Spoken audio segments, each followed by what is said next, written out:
সাত দাবির মধ্যে একটা দাবি যে মসজিদ কমিটিতে ইমাম এবং খতিব সাহেবদেরকে সম্মানের সাথে অ্যাকোমোডেট করতে হবে। আমি আপনাদের এই দাবির সাথে একমত না।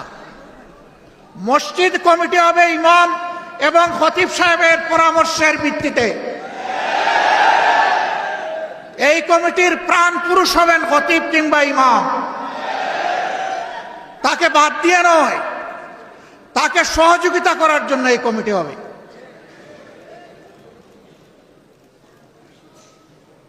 আপনাদের মর্যাদা কি ভাই? আমরা যখন জীবিত আপনারা ইমামতি করেন, আমরা পিছনে দাঁড়িয়ে যাই, আপনারা আমাদের ইমাম। আমরা যখন দুনিয়া থেকে বিদায় নেই তখনও আপনারা আমাদের ইমাম।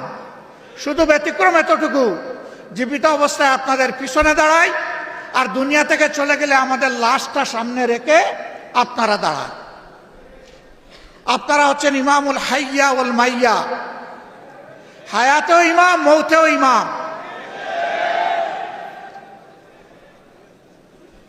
আমরা এই দিক থেকে কলিজার ভিতর থেকে আপনাদের প্রতি আজীবন সম্মান দেখাতে চাই। আমাদের ইমাম এবং খতিব সাহেবরা কারো করুণার পাত্র হবেন, এটা আমরা দেখতে চাই না। সমাজের ফয়সালা মিম্বর থেকে আসবে ইনশাআল্লাহ। সেই ফয়সালাই মিম্বর মেনে নিবে। হ্যাঁ, খতিব এবং ইমাম সাহেবরাও মানুষ, তারাও ভুলের ঊর্ধ্বে নন, ভুল তো হতেই পারে। ভুল যদি হয় এর সমাধান করতে হবে সম্মানজনকভাবে। এই সমাধান এইভাবে নয়, আমার পছন্দ হয়নি, আমি দুপুরবেলা জোয়ারের নামাজের সময় বলে দিলাম যে উনি কিভাবে ইমাম থাকেন আমি দেখে নিব। আসরের নামাজের সময় দেখা গেল উনি আর মেহরাবে নাই। আমাদের ইমাম এবং খতিব সাহেবদের জন্য আমরা এমন ফয়সালা চাই না, এমন ফয়সালা বরদাস্ত করব না।